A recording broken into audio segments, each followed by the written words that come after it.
almost every home servicing company talks about, I need more leads, need more volume, to which sometimes, yeah, you do. But what if I told you that may not always be the answer? Check out this video. You'll see exactly what I mean.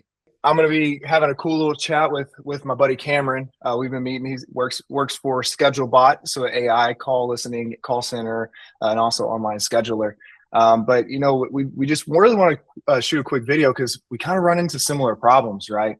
Where it's we build all these trust signals, we increase visibility, and they're there, and everybody thinks they need more leads, but wait, what happens to the ones that get there when they click that shiny little book online button? And so today we're going to be talking with Cameron from Schedulebot to kind of talk about what he's seen in the industry and ways that they have to combat that. So Cameron, if you don't mind, just maybe a quick little intro to the peeps here, and we'll kind of start this conversation. Yeah, little intro, man. So again, I'm Cameron, head of growth here at Schedulebot.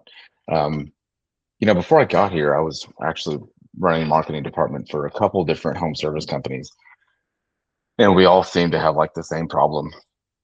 Is that like our online scheduling process, customers were starting it and not that many of them were finishing it, maybe max 30%.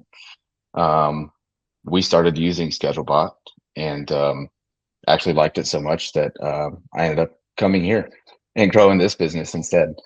So again, yeah, Schedulebot is that, after you're already employing a marketing agency like Wit Digital, you come in and you employ a service like us. So Wit Digital and other marketing agencies, they get you the leads. We just make sure that your customers have the best chance to turn into actual book jobs on your dispatch board with really high conversion rates from online scheduling and no missed calls with our AI CSR. So that's the gist of what we do. I think it's really necessary, and excited to keep growing it. Man, it's so cool hearing like where you started, right? You didn't start in the AI space with the online scheduling and the call center. No, you started in a home servicing company doing marketing, which is really cool. I obviously connect with that, right? Because I'm on the agency side, but again, trying to find ways to increase lead flow, find ways to keep the call board flowing and full, right? Yep. And it sounds like you guys, instead of going, hey, I need more ad dollars, or hey, I need to overly invest in this, or hey, I don't have enough SEO visibility, as much as you guys were going, where is the lead going? Yeah, I think you realize it whenever, we're all kind of feeling this rising cost and customer acquisition these days. Yeah. And you're like, man, I really don't have much more room for marketing dollars to spend out. So you start looking at more of the efficiency and less of the overall total volume. Luckily the businesses that I was working for were not in the initial hyper growth phase. They were in, manage and efficiency phase. So cutting back really allowed us to look at the small detailed things that and online scheduling and missed calls were one of them. So yeah, I mean, it's crazy. It's wild. And you mentioned like, I'll even say this too, like even when I see companies in the growth phase, it's one of those ones where it's like you look at it and you go, oh man, like you feel like you got to overly invest right now. But the truth is like, if you just nurture what you have, odds are you still hit those growth numbers in a more aggressive way. And so I just think about some of those, smaller shops out there where it's like, oh, I got to do all these things. It's like, if you start thinking now about efficiency, right? And like, how, hey, I know I'm increasing visibility. I know it's going to take me time, but go ahead and start thinking about some of these things that can increase efficiency right now, because that might be some of those quick little nudges of growth along the way, right? Yeah. I mean, you and I have talked about golf before, right? And it's kind of like fixing your form up front, right? When you start playing golf, you get the kinks out, you get everything going, right? Whenever you are still that, smaller operation, that way that whenever your volume does scale, whenever you start hitting the ball farther, right? Everything's working properly as it should be. So you definitely don't want to hop on it too late, for sure. Yeah. And the other cool part about the golf reference is even when you think you're really good, you can still get just a little better, right? Oh yeah.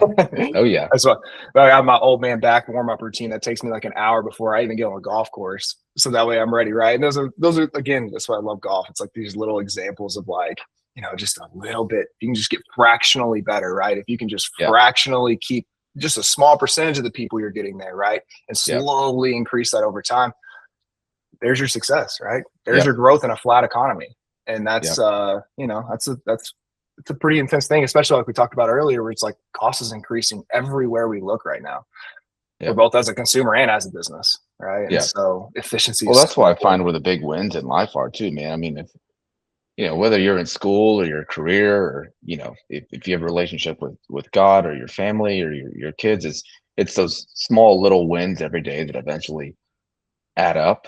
Mhm. Every now and then you'll hit a double, you'll hit a triple, maybe a home run, right? But it's these small wins every day that add up, and you look back, you're like, yeah, I made it here. I don't even remember what I did. It's those little things.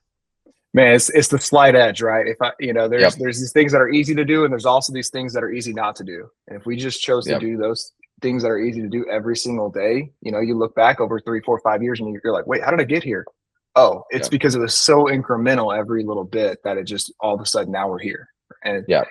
and I love that you said that's all. That's just like a personal, like, I don't know, like guiding light for me is the slight For edge. sure. Really cool book if you haven't read it also. I But haven't. yeah, cool stuff. But yeah, it kind of just speaks to that. And I know maybe getting a little off the marketing topics there, but it's Yeah. so applicable, and it's applicable into this, right? If we just look at every little bit, right? Every little traffic metric that flows to the site and go, hey, how do I get you? How do I capture you and get you to stay and convert? Right. And so, I had the website set up with all the great conversion zones and they clicked. But we see people click and go to schedulers all the time with high bounce rates. Or, Yep.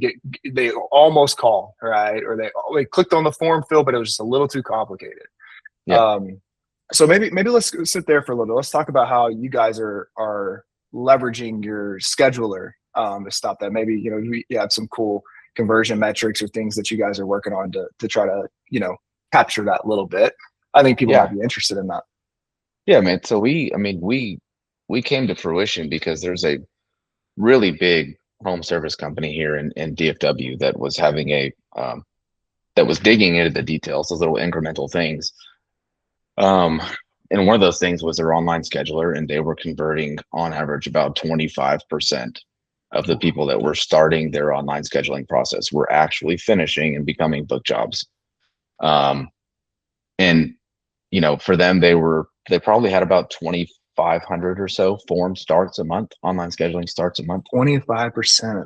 It's a lot left on the table, man. That's a lot left on the table. So Schedulebot came about, years in development. And then, one of the first kind of pilot months, we were expecting to double that at 50%. After a lot of A/B testing, 75%. Yeah. So From 25% to 75%. to 75%. So for this company in DFW that gets, 2,500 online scheduling starts every single month, 75% of those. So that's a difference in about 1,000 jobs or so, maybe 1,200 jobs. There's a At point. $1,000 average ticket, you're talking 1 to 1.2 every single month that you're making up for just by using a different online scheduler. So that's why we're here, and that's our bread and butter. Why that gets me so excited is because, on my end of it, somebody that's trying to drive visibility, trying to drive leads to a website, I look at it and go, I can get way more lethal with our marketing budget, right? Because I know, hey, I'm capturing more here, which then gives me more ad dollars. Maybe we run more branding plays. Maybe we're able to get a little more aggressive with Google ads. Maybe we're able to do some other additional stuff that really bolsters this thing up. Whereas before, with a 25% conversion rate at 2,500, we're having to overly invest just to get the call board, relatively full, right? Yeah. Whereas this frees me up as a marketer where I can get more creative. I have more levers to pull because I know when we get them there, they're stuck, right? And you'll still have that room to grow and get more. You just know that right. the more that you're getting now is being converted more efficiently. So, they're selling more, and then you guys are all of a sudden marketing agencies. You guys can spend more to generate more leads because everyone's secure that knowing that, hey, almost every dollar that I'm spending is going to be coming back in the most efficient way possible. So Oh yeah, yeah, and so is that kind of an average? Like when you guys step up to somebody that's not maybe not on a quality schedule or things of that nature, is that like a average conversion rate that you guys are typically seeing out there? Yeah, we market 70%. I will say that I have seen as high as pushing 85%. Now, there's a lot of factors that go into this, right? Availability, right? If you don't have enough technicians out in the field, no time's available, right? Your time slots, some companies have different time slots. Some of them just do like a full day time slot. We've seen some lower conversion rates for those. Um, but there's a lot of factors that go into it. I've seen it as high as 85, but we market to 70 because we're pretty confident in hitting that 70. And if we're ever not, then I mean we have a whole dev team and support team that's all hands on deck trying to get you to that mark. Um, and that's across companies of all sizes too. So I mean we have $1 million home service companies, and we have $100+ million home service companies that we work for. So and the conversion rate is the same across.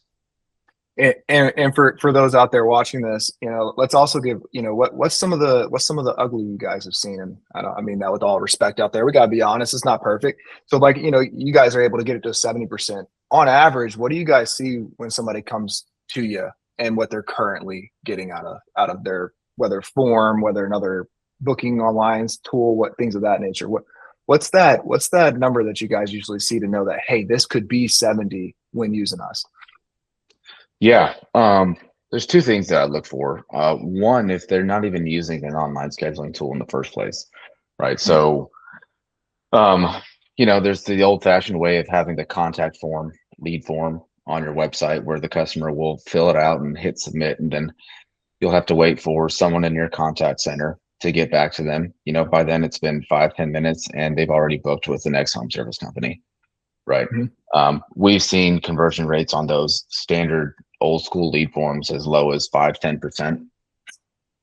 Yeah, I mean, depending on the emergency priority of the home service trade, right? So for Right. HVAC plumbing, I mean, that could be as low as 2%, right? But if we're talking like a renovation or outdoor renovation where the sales times are longer, it could be a little bit higher.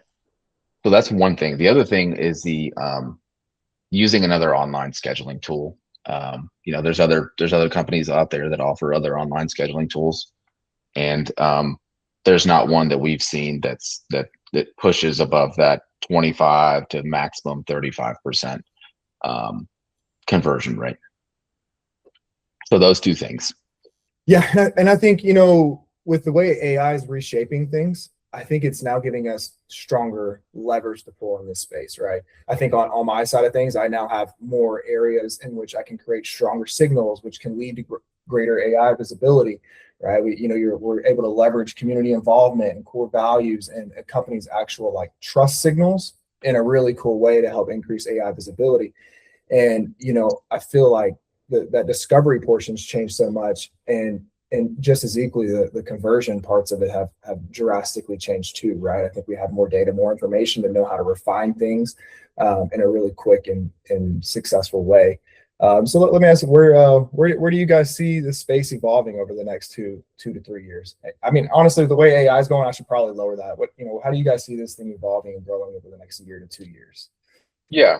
Well, I think with AI, there was a whole beginning notion where there was a lot of fear around the topic. Is it going to replace my job and do this and so? And unfortunately, for some jobs, that is the way that it is. But what I am seeing and what I am confident about is that um, the people who know, and the people and the companies who know how to use AI to their advantage will beat everyone else in the competition. So um, this whole fear of, oh, I don't know if I want to use it. I don't know if it's going to work right. I think you have to get your feet wet, knowing that um, everyone else around you is going to be using it in some capacity, right? Yep. And if you're not, then I will say that there should be a fear there that you're going to be either left behind or not be able to compete, right? We all know that there's a lot of money coming into the home service space right now. Right. To be able to compete with big money, you're going to have to use a lot of operational efficiencies, and these can be done with AI. It's, you know, AI covers the gaps. It doesn't replace the people. And Yeah. and as much as, you know, as much as there's this fear component with it, there also, like I always say, people, I'm both very, very excited, and there's a hint of, oh, okay, all right, Yeah. this is different. But mostly for me, I'm just so excited because, you know, I can see how it can cover the gaps, right? We've, you know, here at WIT, we've gone all in with, you know, with AI and the way that we've kind of built on our really cool foundation and the great work we're able to do. And to me, I just go, hey, you now imagine you're looking at this, all these different levers you have, and imagine instead of like just adding to one, you get a whole new lever to pull now. Yeah. Entirely new.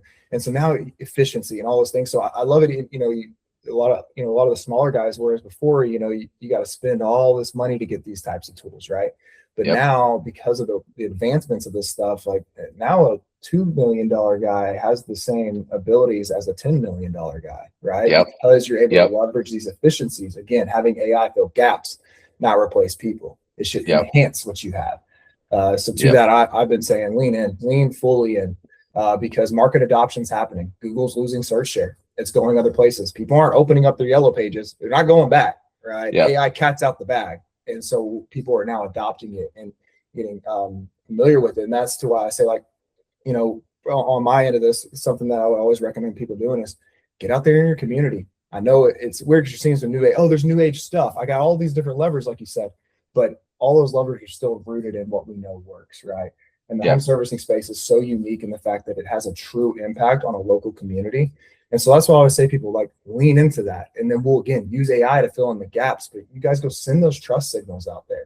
Go shake some hands and kiss some babies, so to speak, and get back out there and do some of that old school stuff, right? But then trust agencies like WIT, trust agencies like Schedulebot to then help you fill in the gaps with AI, so we can create those trust signals and make them really loud. So as people are beginning to search, you're visible. As people begin to get to your website, you now have higher conversion rates and things of that nature. It was kind of close-ended. I didn't mean for that to be close-ended. I just kind of started rambling there for a second. I was like, oh shit, I didn't leave it open. So gonna edit that, Annabelle. But if you have something to build off of that.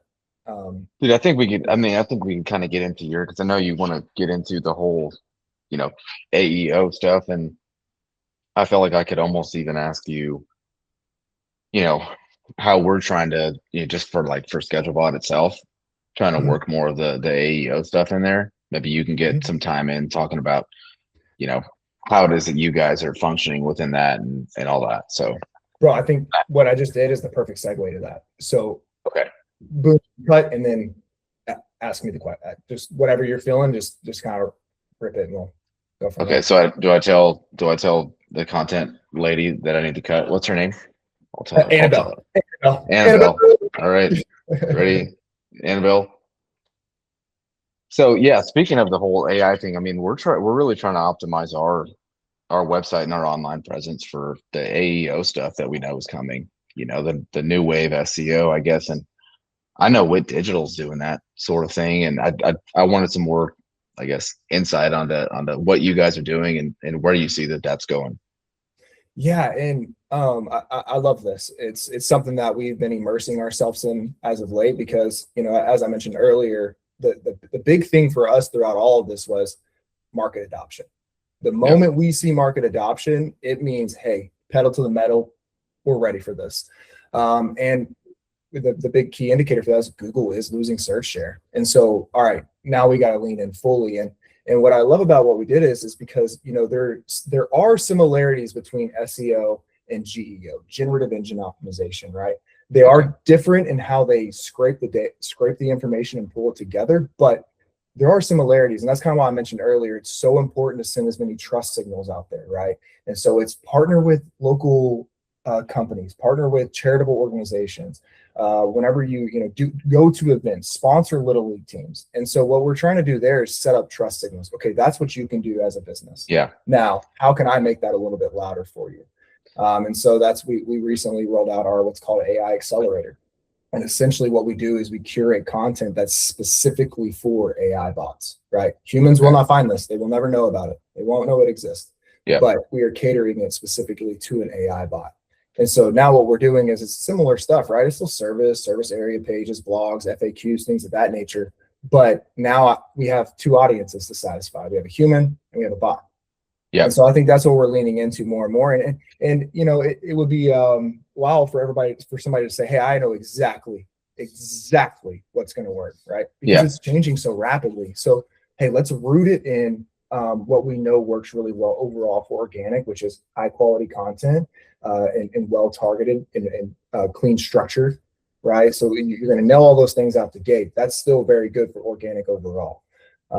But the actual content and what you're going to say within those pages, that's what's going to be a little bit different, because you want to, again, I want to satisfy a bot, not a human, and within this strategy. And I think home service companies are probably going to be pretty curious in how much search share that Google is actually losing to AI. What is that? Yeah. So you know, there's going to be slightly differing numbers, but at the end of the day, Google housed about 85 to 95% of all searches, right? And about 2 months ago, we see that number start to decline. It's now sitting at about 70 to 75%, right? Wow. And again, we're there, of course, with where we're at right now, there's a lot of, so there are estimations there, but it's a significant number enough to know something's different. And then you pair that with, you know, we're talking to clients and we're hearing how things are going. We're listening to phone calls, and the thing we start to hear more and more of is, oh yeah, I found you through ChatGPT, or hey, yeah, I was talking to ChatGPT or hey, I was on Claude right. And so we're even hearing it in phone calls of that starting to happen, right? And you know what I've heard too, man, is that, you know, a lot of people that will find you through AI are kind of similar to the people that will find you through organic search, and that these people are typically digging in a little bit more before they select a company. They're a little bit more selective. And I feel like these leads, even again when I worked back in home services, these leads are a little bit more they're prone to stickiness. You know, they want to research the company, know the company, choose the best company. You know, whereas, you know, paid ads again work really well, but a lot of the times sometimes it's the first ad that shows up. Right. Yep. So I think that's more tire kickers, things like that, sometimes through ads. And, you know, I've always said SEO should be your strongest lead generator, right? Because of that, it's coming in a little more vetted. It's coming in with a little more skin in the game. Well, I'm so excited to see as we continue to get more data and a deeper understanding of different AI platforms, because I truly believe it's going to start to have a conversion rate similar to a referral. What do we know about referrals? They always have the highest conversion rate, and somewhere upwards of 80%. Yeah, I think AI is going to turn into that, because you got these chats going on. People are communicating. They just ask it for this special recipe, and they cooked it, and it was amazing, and they impressed people with it. And so now they know, hey, this guy works, or hey, it you know, helps them figure out how to change a tire or whatever. And so they're talking to this thing as if, and it's helping them and solving problems and giving them solutions. So now when we input, hey, I just took a picture of my unit, it's making this weird noise. I'm just nervous about text coming into my home because I just feel like they're going to price gouge me. Can you find me the most trusted and most reliable HVAC company in my area? And it's going to present you 3 to 5 options. And so think about the difference between that and a Google search, where you have 10 pages of content, not summarized and put in a way that makes sense for you, but you got to read through all these websites. It's not happening. No. And so now it's basically consolidated that into a way that's, you trust this because you've been working with it. And then it gave you just enough to where you can really research a little bit more clearly. So again, it just speaks to the importance of writing content for bots and humans, because I want to show up when it asks that question. No, I mean, it's trustworthy, it's convenient, it's fast, and it's only getting better. And it's only going to be, the search share is only going to move more in that direction. It's crazy to think, you know, how, you know, all of a sudden you can just open an app on your phone and talk to it and say, I need to find the most trustworthy home service professional for this service. And, you know, the phone can even make the call for you. And I mean, we're here. I mean, we really, it's a new age of marketing, and it's crazy to be in. Yeah. The example for me, I needed to put a new air filter in my unit, or whatever. And I literally just asked ChatGPT. I took a picture of the unit and I said, hey, I need a filter. And then it gave me the options. I click and I bought one, just like that. Wow. Okay. And so I'm renting. I'm not even a homeowner to that extent, and that's the capacity that I use it in. You bet your ass if it's even a grander scale of that, like I'm certainly going to go to that thing and trust it. This is a little off topic, but just the fact that they can understand like what's in a picture, like they can take the code of what's in the picture. I'm like, what? How do you do that? Isn't that so cool? And that's Yeah. so that's what I love the most. I'm like, it's almost like I keep testing it, and then I'll use the different platforms to compare them against each other too. But I'm like, oh, let me take a picture. Do you know what this is? Yeah. And it hasn't been wrong yet. All right. I want to ask you a question, Karen, because I think this will be cool and valuable for people. If someone watching could only fix one thing tomorrow, what would it be? Missed opportunities. Now, whether that's any form of lead conversion, like we do, or technician sales conversion, like some other companies do, um, whatever it is, accounting. The way that I view it is, when I'm building a ship, I like to build one segment of the ship at a time. So I will build one segment, but while I'm building that segment, I'm not worried about the holes that have come up as I'm building that ship. I will finish that segment and then I'll look back and I'll check for holes. I'll plug those holes and then I'll start building the next segment of the ship. And then so on and so on. I think a lot of people get to the point where they start building this big giant ship, that's going to cross the Pacific, and they don't do it section by section. All of a sudden they look back and there's more holes and they're sinking. Mm-hmm. Right. Or there's another ship that's riding on past them because they've built the ship the right way. Missed opportunities. Online scheduling, lead conversion for home service companies. Missing a call in your call center is the exact same.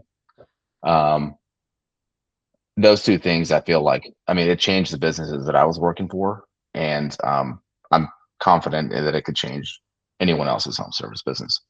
Man, and I love that because I tell people all the time, hey, I can get you more volume, but I might caution you to say more volume might hurt you, right? And I love the ship metaphor because I just imagine you built this whole ship, there's holes in it, and you put this super crazy propeller, it's got NOS, so that thing will go. And you're like, well, I got these holes, but like if I just go fast enough, it won't sink. Well, what do we know? It's gonna sink, and it's probably gonna sink even a little bit quicker too. Man, I love that. That's great. So man, this has been a really cool conversation today. I've really enjoyed this, and I hope people out there find it valuable. And so to that, I'll say, hey guys, if you're out there spending money to get found, and you're still finding gaps in your board, I think that's a conversation worth having. And I think some of these things that we've talked about today are worth considering. But anyways, hey, hope you guys enjoyed this. This has been fun for me, Cameron. And I have a feeling we might be doing more of these in the near future too. I have a good feeling. Awesome. All right, Austin. All right, perfect.